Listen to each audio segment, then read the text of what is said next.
देखिए कितनी शानदार प्लेलिस्ट तैयार हो रही है 12th क्लास फिजिक्स के फ्री बैच की। बिल्कुल आपको रेगुलर क्लासेस प्रोवाइड की जा रही है। जैसे मैंने आपको बोला था कि आपको शुरू से लेकर लास्ट तक बिना एक भी दिन मिस किए रेगुलर क्लासेस प्रोवाइड की जाएगी, उसी प्रकार आपको हर रोज बेहतरीन अंदाज में क्लास प्रोवाइड की जाती है। तो इस बैच को ज्यादा से ज्यादा दोस्तों में शेयर करें ताकि हर एक विद्यार्थी को इस बैच का फायदा मिल सके। हो सके तो एक सब्सक्राइब अपने दोस्त से जरूर करवाएं, क्योंकि वही मेरे लिए मोटिवेशन होता है। बाकी मैं तो इस बैच को शुरू से लेकर लास्ट तक पढ़ाने वाला हूं, बिल्कुल रेगुलरिटी के साथ, जोश जुनून जज्बे के साथ। यदि आप अभी से पढ़ना स्टार्ट कर दोगे तो आपका जोश जुनून और कॉन्फिडेंस लेवल है वो नेक्स्ट लेवल पर होने वाला है। स्टार्ट करते हैं आज की क्लास को बिना ज्यादा टाइम वेस्ट किए। आज हम पढ़ने वाले हैं विद्युत धारिता, इलेक्ट्रिक कैपेसिटेंस। विद्युत धारिता होती क्या है?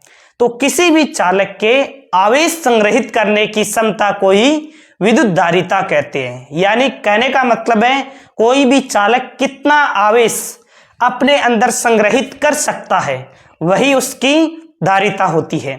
जैसे एग्जाम्पल से समझते हैं कि ये कोई प्लेट है, ठीक है, और इसका 10 वोल्ट है, विभवांतर कितना है 10 वोल्ट। तो ये आवेश संग्रहित करती है, 10 वोल्ट तक आवेश संग्रहित कर सकती है। यदि आप चाहते हो इस पर और अधिक आवेश संग्रहित करना, यानी इसे और अधिक आवेश दोगे तो क्या ये संग्रहित कर पाएगी, धारण कर पाएगी क्या आवेश को? नहीं कर पाएगी। क्यों? क्योंकि इसकी क्षमता है वो 10 वोल्ट तक ही है। ये 10 वोल्ट से अधिक आवेश को संग्रहित नहीं कर सकती। यदि आप चाहते हो इसका और अधिक आवेश देना, इसे और अधिक आवेश संग्रहित करें, तो आपको इसका वोल्टेज बढ़ाना पड़ेगा। वोल्टेज इसका बढ़ाना पड़ेगा। कहने का मतलब है यदि आवेश और अधिक देना चाहते हो तो इसका वोल्टेज भी आपको बढ़ाना होगा। कहने का मतलब है आवेश वोल्टेज के सीधे समानुपाती होता है। जैसे जैसे 10 की जगह 15 वोल्ट की प्लेट लोगे तो क्या होगा, ये और अधिक आवेश संग्रहित कर पाएगी। 20 वोल्ट की लोगे तो और अधिक आवेश संग्रहित कर पाएगी। कहने का मतलब है जैसे जैसे वोल्टेज बढ़ाओगे आवेश भी बढ़ता जाएगा। अब आप समानुपाती का साइन हटाओगे तो एक कांस्टेंट लगेगा CV, और ये जो C है उसे ही कहते हैं चालक की धारिता। क्लियर है? इसे ही कहते हैं चालक की धारिता। बिल्कुल स्पष्ट डेफिनेशन लिखेंगे हम। ये तो एक बार के लिए मैंने शॉर्ट में समझाया होता है कि बेसिकली धारिता होती क्या है। तो धारिता किसी भी चालक का गुण होता है, आवेश धारण करने की क्षमता होती है। एक जनरल एग्जांपल से समझते हैं। जैसे कोई आपके पास टेबल है इस प्रकार, इस पर 4 लोग बैठ सकते हैं, 4 व्यक्ति बैठ सकते हैं। यदि इस पर आप 5वां व्यक्ति बिठाना चाहते हो, 5वां व्यक्ति इस पर बिठाना चाहते हो तो क्या होगा, इस एक व्यक्ति को नीचे उतारना होगा, तभी तो इस पर कंप्लीट आ पाएंगे। 4 स्टूडेंट जैसे बैठने की टेबल है, यदि 5वां विद्यार्थी उस पर बैठना चाहेगा तो नहीं बैठ पाएगा, एक विद्यार्थी को नीचे उतारना पड़ेगा। और यदि आप बिठाना भी चाहोगे उसे तो आपको क्या करना पड़ेगा, इसका क्षेत्रफल बढ़ाना पड़ेगा। इस टेबल का क्षेत्रफल बढ़ाना पड़ेगा। क्षेत्रफल बढ़ाओगे तो आसानी से यहाँ पर एक विद्यार्थी और बैठ जाएगा। कहने का मतलब है कि यदि आप धारिता बढ़ाना चाहोगे तो आप क्षेत्रफल, मोटाई, चालक का क्षेत्रफल है, मोटाई है, परावैद्युत पदार्थ है, ये भरकर और आप इसकी धारिता बढ़ा सकते हो। इन्हीं सभी पॉइंट को बिल्कुल लॉजिकल तरीके से सिस्टमेटिक वे में हम पढ़ रहे हैं। तो सबसे पहले मैं डेफिनेशन लिखवा देता हूं कि धारिता होती क्या है। क्लियर है? तो डेफिनेशन लिखो, दिए गए विभव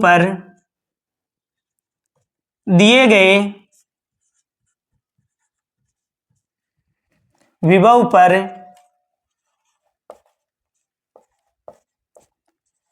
चालक की आवेश संग्रहित करने की क्षमता को विद्युत धारिता कहते हैं। विद्युत धारिता कहते हैं। धारिता चालक के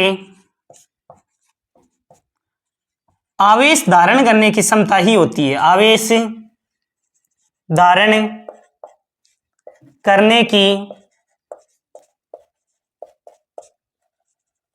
क्षमता होती है। क्लियर है? अब देखिए, जैसा कि मैंने आपको अभी बताया था ना कि कोई भी प्लेट है उस पर जैसे 10 वोल्ट तक वो आवेश संग्रहित करती है। यदि आप और अधिक उसे आवेश देना चाहते हो तो क्या करना होगा? आपको उसका वोल्टेज बढ़ाना पड़ेगा। क्या करना पड़ेगा? उसका वोल्टेज बढ़ाना पड़ेगा। कहने का मतलब है आवेश है वो वोल्टेज के सीधा समानुपाती होता है। क्लियर है? अब जब समानुपाती का साइन हटाते हो तो आप लगाते हो कांस्टेंट C, और ये जो C है वही क्या है? C है वही है चालक की धारिता। चालक की धारिता। यदि C का मान निकालना चाहो तो C बराबर क्या हो जाएगा? Q बटा V। क्लियर है? C बराबर क्या हो जाएगा? Q बटा V। ध्यान रखना, कई बार ऐसे पूछ लेता है कि जो चालक की धारिता है वो किस किस पर निर्भर करती है। तो धारिता है C, वो Q व V पर निर्भर नहीं करती है। तो किस पर निर्भर करती है? ये चालक के क्षेत्रफल, मोटाई और परावैद्युत पदार्थ पर निर्भर करती है। ये पॉइंट भी लिख लो, नीचे पॉइंट लगाकर लिख लेना। धारिता चालक का गुण होता है।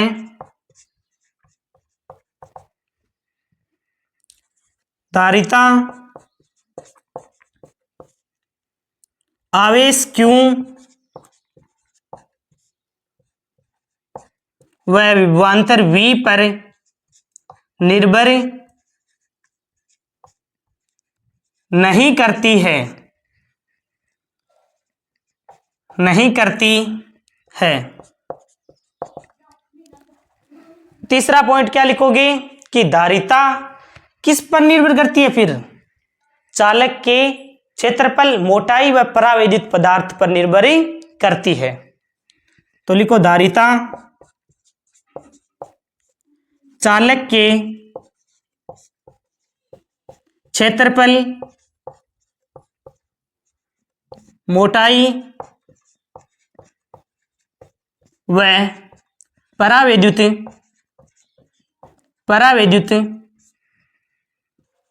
पदार्थ पर निर्भर करती है। निर्भर करती है। इंपॉर्टेंट है, ये धारिता वाला पार्ट है। यहां से फिर से इंपॉर्टेंट चैप्टर स्टार्ट हो जाता है। पिछले जो 2 लेक्चर पढ़ाए थे मैंने वो थ्योरेटिकल लेक्चर थे, लेकिन यहां से फिर से क्वेश्चन आना स्टार्ट हो जाता है। तो इस वाले पार्ट को मिस नहीं करना है बिल्कुल भी। प्रैक्टिस भी करनी है आपको। प्रैक्टिस करते हो ना सब विद्यार्थी? और कुछ मेरी तरफ भी देखा करो, सब्सक्राइबर जरूर उठाया करो, अपने दोस्त से बोला करो एक सब्सक्राइबर करो, ताकि जल्द से जल्द हम 1000 सब्सक्राइबर तक पहुंच जाए। कब पहुंचाओगे अब आप 1000 सब्सक्राइबर तक? कितना वेट करवाओगे? ये हो गए तीनों के तीनों पॉइंट। अब यदि आपको पूछ ले इस धारिता है C, उसका मात्रक क्या होता है? तो बताओ धारिता का मात्रक। धारिता का मात्रक। तो धारिता का मात्रक क्या होता है? धारिता का मात्रक एक तो फॉर्मूले से भी निकाल सकते हो आप। धारिता C बराबर क्या है? Q बटा V। तो मात्रक क्या लिख सकते हो? एक तो इसका मात्रक होता है फेरेड, और एक आप इस फॉर्मूले से निकाल सकते हो। देखो C बराबर Q बटा V होता है। आवेश का मात्रक हो गया कूलाम बटा वोल्ट। ये धारिता का ही मात्रक होता है, कूलाम प्रति वोल्ट। हिंदी में लिख देता हूं ताकि धारिता से और कूलाम से कंफ्यूजन नहीं हो। कूलाम प्रति वोल्ट। ये भी इसका मात्रक होता है और फेरेड भी धारिता का मात्रक होता है। पूछ ले धारिता का एसआई मात्रक, तो यहां पर लिख देता है धारिता का एसआई मात्रक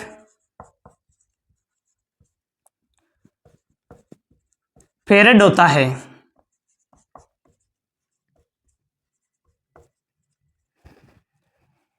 तो फेरेड भी क्या होता है, धारिता का ही मात्रक होता है। एक फेरेड बराबर कितना होगा, देखो एक फेरेड बराबर पूछ ले तो कितना होता है, इस फॉर्मूले से देखो, एक फेरेड यानी धारिता C बराबर क्या हो, एक फेरेड। कब होगा, जब एक कूलाम आवेश हो, आवेश का मान कितना हो, एक कूलाम, और विभव का मान कितना हो, विभवांतर भी 1 वोल्ट, तब कितना होता है, एक फेरेड धारिता होती है। फेरेड है वो बहुत बड़ा मात्रक होता है। फेरेड क्या है, फेरेड है वो बहुत बड़ा मात्रक है। फेरेड बहुत बड़ा मात्रक है, बड़ा मात्रक है। तब हम इसके स्थान पर क्या यूज करते हैं, तो इसके छोटे मात्रक जैसे माइक्रोफेरेड, मिलीफेरेड, नैनोफेरेड, पिकोफेरेड, इन सब का यूज किया जाता है। इसके अन्य मात्रक, इसके अन्य मात्रक जैसे माइक्रोफेरेड, एक माइक्रोफेरेड बराबर कितना होता है, 10 की पावर माइनस 6 फेरेड। एक नैनोफेरेड बराबर कितना होता है, 10 की पावर माइनस 9 फेरेड। एक पिकोफेरेड बराबर कितना होता है, 10 की पावर माइनस 12 फेरेड। एक मिलीफेरेड बराबर कितना होता है, 10 की पावर माइनस 3 फेरेड। तो ये बेसिकली इनके मात्रक यूज किए जाते हैं। क्यों, क्योंकि ये जो फेरेड है वो बहुत बड़ा मात्रक है, तो इनके छोटे मात्रक जैसे माइक्रोफेरेड, मिलीफेरेड, नैनोफेरेड, पिकोफेरेड ये यूज किए जाते हैं, ये लिखे होते हैं कहीं पर भी। जैसे 5 माइक्रोफेरेड लिखा हुआ है तो 5 × 10 की पावर माइनस 6 लिखना है, फेरेड में हो जाता है। पिको 10 की पावर माइनस 12, नैनो 10 की पावर माइनस 9, मिली 10 की पावर माइनस 3। क्लियर है, इनको अच्छी तरीके से आपको ध्यान में रखना है। अब देखिए, अभी तक हमने क्या सीखा है कि धारिता क्या होती है। धारिता क्या होती है, किसी भी चालक के आवेश संग्रहित करने की क्षमता को ही धारिता कहते हैं। अब धारिता C बराबर Q/V होती है। पूछ ले धारिता किस पर निर्भर करती है और किस पर निर्भर नहीं करती है, तो धारिता Q व V पर निर्भर नहीं करती है।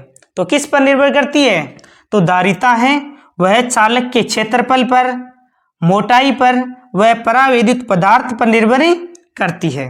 धारिता का मात्रक कूलाम प्रति वोल्ट भी होता है और इसका फेरेड भी मात्रक होता है। फेरेड बड़ा मात्रक है, इसलिए छोटे मात्रक यूज किए जाते हैं। कई जगह मिलीफेरेड, माइक्रोफेरेड, नैनोफेरेड, पिकोफेरेड इनका यूज किया जाता है। क्लियर है। यदि धारिता की विमा पूछ ले कि धारिता की विमा क्या होती है, तो धारिता की विमा क्या होती है, धारिता की विमा देखो C बराबर क्या है फॉर्मूला, Q/V। क्लियर है, C बराबर Q/V है। तो Q आवेश है, आवेश की विमा तो A1T1 हो जाएगी। क्लियर है। V विभव क्या होता है, V बराबर होता है W/Q, V बराबर W/Q। W का मात्रक क्या, जो विमा क्या हो जाएगी, M1 L2 T-2 W/Q। आवेश की विमा क्या हो जाएगी, अरे V बराबर क्या होता है, W/Q। एकांक आवेश को अनंत से विद्युत क्षेत्र के किसी बिंदु तक लाने में किया गया कार्य। W/Q आवेश की विमा फिर से A1T1। सबसे पहले m की पावर 1 है, ऊपर जाएगा तो m की पावर -1 हो जाएगा। क्लियर है। l की पावर 2 है, ऊपर जाएगा तो l की पावर -2 हो जाएगा। क्लियर हुआ। t की पावर 1 है, सबसे ऊपर जाएगा तो t की पावर 2 हो जाएगा, और ये t की पावर 2 कितना हो जाएगा, t की पावर 4 हो जाएगा। a की पावर 1 और ये a की पावर ऊपर जाएगा तो a 2 हो जाएगा। क्लियर है। स्पष्ट दिखाई दे रहा है सबको विमा? यदि नहीं दिखाई दे रहा है तो मैं यहां पर लिख देता हूं m-1 l-2 T4A2। क्लियर है? ये हो जाती है धारिता की विमा। अब हम ग्राफ बना लेते हैं Q व V में। Q व V में ग्राफ किस प्रकार बनाएंगे? तो देखिए, एक और तो मैंने लिया है Q, एक और लिया है V। अब हमने अभी पढ़ा था ना, Q है वो V के सीधे समानुपाती होता है। बेसिकली ये मैंने मिटाया कैसे है, तो ये पहले जैसे साथ साथ नोट करवा रहा था तो यहां तक तो नोट हो गई थी क्लास। उसके बाद की जो क्लास है वो लैक ऑफ स्टोरेज के कारण मोबाइल में रिकॉर्ड नहीं हो पाई। मैंने कंप्लीटली पढ़ा दिया था आपको, वक्र बनाकर 2 क्वेश्चन भी करवा दिए थे, ये मिटा दिया था। लेकिन फिर जब रिकॉर्ड करके देखा तो उसमें बिल्कुल भी आगे की क्लास है वो लैक ऑफ स्टोरेज के कारण कंप्लीट रिकॉर्ड नहीं हो पाई, इसीलिए यहां से मिटाया हुआ है। मैंने यहाँ पर आपको पढ़ाया था ना, Q समानुपाती होता है, देखो यहाँ पर फिर से समझा देता हूं। Q समानुपाती होता है V, Q बराबर CV। क्लियर है? यानी जैसे जैसे वोल्टेज बढ़ाओगे तो आवेश है वो बढ़ता जाएगा। यानी कि ग्राफ किस प्रकार होगा? ग्राफ बिल्कुल इस प्रकार सीधी रेखा होगा। ढाल क्या होती है इसकी? तो ढाल किस प्रकार निकालोगे? y वाले में x वाले का भाग लगा दो, यानी कि Q बटा V हो जाएगा। Q बटा V किसके बराबर होता है? तो हमने अभी पढ़ा था ना, C बराबर क्या होता है? Q बटा V होता है। तो ये C के इक्वल हो जाएगा। क्लियर है? इसी प्रकार यदि मैं पूछ लूं आपका V इधर हो और Q नीचे हो तो ग्राफ किस प्रकार बनेगा और इसकी ढाल क्या होगी? तो देखो यहां पर एक वक्र और बनाते हैं। यदि V इधर हो और Q नीचे इस प्रकार हो तब ग्राफ किस प्रकार बनेगा? तो ग्राफ तो सीधी लाइन होगा, लेकिन इसकी ढाल है वो ढाल क्या होती है? ढाल होती है y बटा x, यानी कि v बटा q। और v बटा q किसके बराबर होता है? 1/c के। कैसे होता है?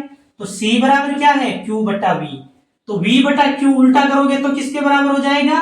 1/c के। तो इसकी ढाल किसके बराबर होती है? 1/c के। क्लियर है? ये पॉइंट ध्यान में रखना। अब मैं इसी पर एक क्वेश्चन करवाता हूं जिससे और भी अधिक आपको क्लियर होगा। ठीक है ना? बाकी ना मेहनत करते रहिए।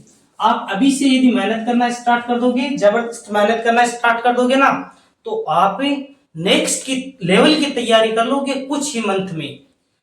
यदि जो विद्यार्थी लेट स्टार्ट करेगा उससे बेहतर है कि आप अभी एक सब्जेक्ट को तो अच्छी तरीके से कवर कर सकते हो, बिल्कुल बर्डन भी नहीं होगा। तो मेरा कहने का मतलब है कि आपको रेगुलर पढ़ने की कोशिश करनी है। ज्यादातर स्टूडेंट के फिर यही प्रॉब्लम आती है कि सर डेरिवेशन याद नहीं होती है, क्योंकि फिर कम समय रहता है और कम समय में सभी डेरिवेशन अच्छे से याद रहती नहीं है।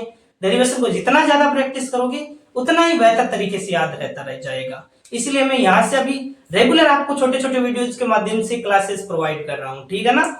और कोशिश करना कि हम जल्दी 1000 सब्सक्राइबर तक पहुंच जाए, है ना? काफी समय हो गया है, आप ही हो 1000 सब्सक्राइबर तक पहुंचाने वाले। तो आप भी कोशिश किया करो। जो विद्यार्थी पूरी क्लास को देखते हैं तो वो एक लाइक कमेंट कर दिया करो, अपने दोस्त को शेयर करके 1-2 सब्सक्राइबर बढ़ा दिया करो, है ना?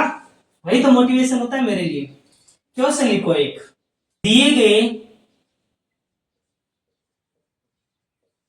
ग्राफ में धारिता में सही संबंध बताओ। सही संबंध बताइए। कहने का मतलब है धारिता में आपको सही संबंध बताना है और ग्राफ कुछ इस प्रकार दे रखा आपको। यहां पर Q है, यहां पर V है और इस प्रकार ये C1 का मान है, ये C2 का मान है, इस प्रकार कोण है। आपको ए ऑप्शन पूछ ले C1 is greater than C2 है, बी ऑप्शन पूछ ले C2 is greater than C1 है, सी ऑप्शन पूछ ले C1 बराबर C2 है और डी ऑप्शन पूछ ले नन। तो इनमें से कौन सा ऑप्शन करेक्ट होगा? तो ध्यान देना, जो आप ढाल निकालोगे ना तो ध्यान देना, इसकी डायरेक्ट ट्रिक बता देता हूं मैं आपको। जो Q के अधिक निकट होगी ना रेखा उसी की धारिता अधिक होगी। क्लियर है? जैसे Q के निकट कौन सी है? C2, तो इस ग्राफ में C2 अधिक होगा और C1 कम होगा। क्लियर है? समझ में आया ना मैंने क्या बताया है? जो रेखा Q के अधिक निकट होगी उसकी धारिता अधिक होगी। डायरेक्ट ट्रिक याद रखना। क्लियर है? बिल्कुल भी कंफ्यूज नहीं होना, इसमें आपको ढाल भी नहीं याद करनी पड़ेगी। ऐसा ग्राफ पूछता है तब। एक दूसरा क्वेश्चन मैं आपको देता हूं, उस दूसरे क्वेश्चन को सोल्व करके आप बताना। उसमें मैं Q और V है इसकी पोजीशन को चेंज कर रहा हूं। क्लियर है? किस प्रकार है? सेकंड क्वेश्चन है उसमें आपको ग्राफ कुछ इस प्रकार दे रखा है। ग्राफ कुछ इस प्रकार दे रखा है। इधर तो है V, इधर है Q। अब बताओ, इधर C1 है, इधर C2 है। क्लियर है? वही ए ऑप्शन में दे रखा है C1 is greater than C2। B option है C2 is greater than C1। C option है C1 बराबर C2। डी ऑप्शन है नन। तो कौन सा ऑप्शन करेक्ट होगा? अब आप बताओ। तो इसमें आपको कंफ्यूजन होगी यदि ढाल से निकालोगे तो। आपको तो इसमें डायरेक्ट ट्रिक बता दिए मैंने। Q के जो निकट है उसकी धारिता अधिक है। Q के निकट क्या है? C1 है। इसका मतलब C1 की धारिता अधिक है, C2 की कम है। C1 अधिक हो जाएगा C2 से। क्लियर है? अब तो कंफ्यूजन नहीं होगी ना। जो रेखा Q के निकट होगी उसकी धारिता अधिक होगी, यानी C1 निकट है तो C1 की अधिक हो जाएगी, C2 की कम हो जाएगी। क्लियर है? इसमें Q के निकट C2 था तो C2 की धारिता अधिक हो गई, C2 की अधिक हो गई और C1 की कम हो गई। क्लियर है? यदि आपको वीडियो पसंद आया है तो वीडियो को लाइक और चैनल को सब्सक्राइब जरूर करें और अपने दोस्त में शेयर जरूर करें ताकि इस क्लास का ज्यादा से ज्यादा विद्यार्थी फायदा उठा सके। Thank you.